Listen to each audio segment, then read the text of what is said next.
Stan, here we are in the man cave. That light refreshment, very nice. So, what is this? This is a panorama grammograph thing, whatever, of the 698 General Construction Company of the Royal Engineers, as it says there. They went to France with the British Expeditionary Force and were involved in construction work. They were then reorganised in 1942 when this photograph was taken. So these type of photographs, I'll just try and offer it up. I like them a lot. And you can see, oh, there's Stan. You can see. And they're basically, I think, a series of photographs that have been joined together for personal, I'll have to go around this way, personal use.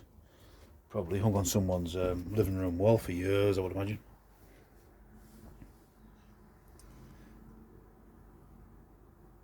And I think it does say on there, Panora Limited. Now, there was various companies. I've got another one upstairs of the RAF. It's called a Panorama or something. And if you look at some of the soldiers have got medal ribbons, probably from the First World War. And I mean, people looked older in general, didn't they, I suppose, years ago. But what a nice bit of kit. My problem is that I don't have any space. I don't have any wall space.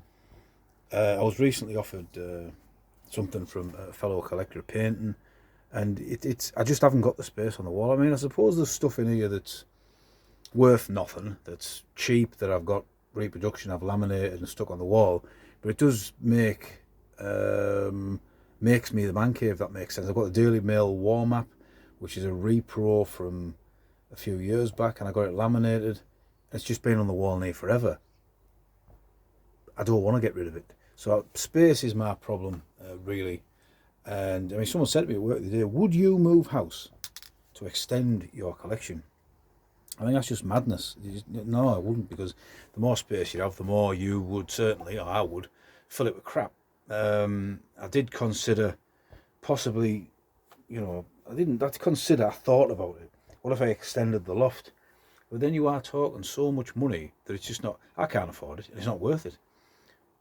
What I could do, and I've come to this conclusion the last few days, although I haven't mentioned it to the wife yet, I could extend this man cave.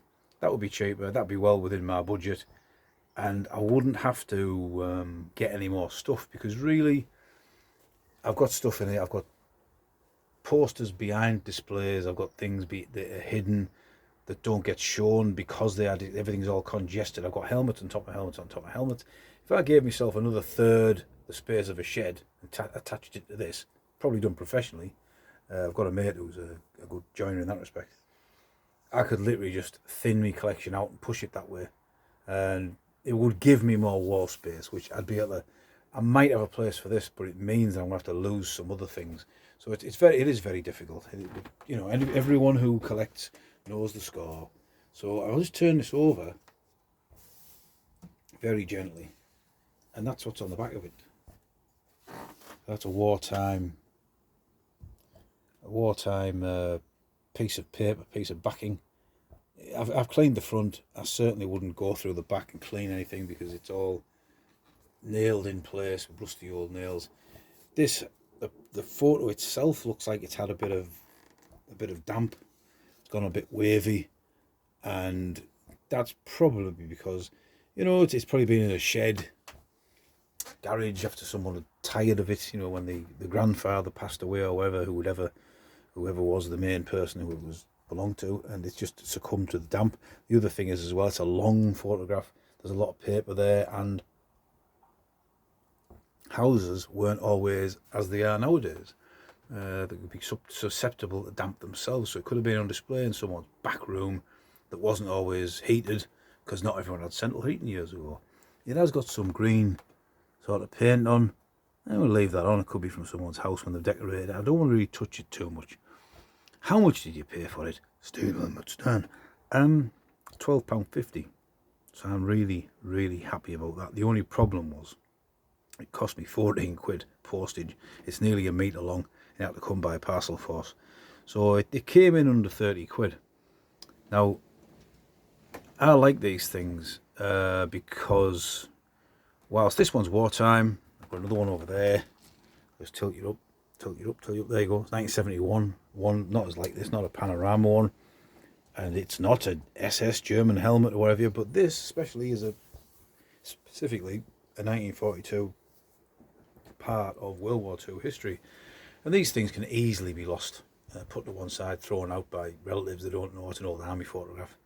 It's in its original condition, and for to buy it was under £15. Obviously, altogether it was touching the £30 mark, but I'm really happy with that. The only problem is now I've got to find somewhere to display it, and that's where I have my issues. But then part of the fun of collecting is the buying of stuff. So I managed to drag that out for 6 minutes. This is Stan, and I will see ya.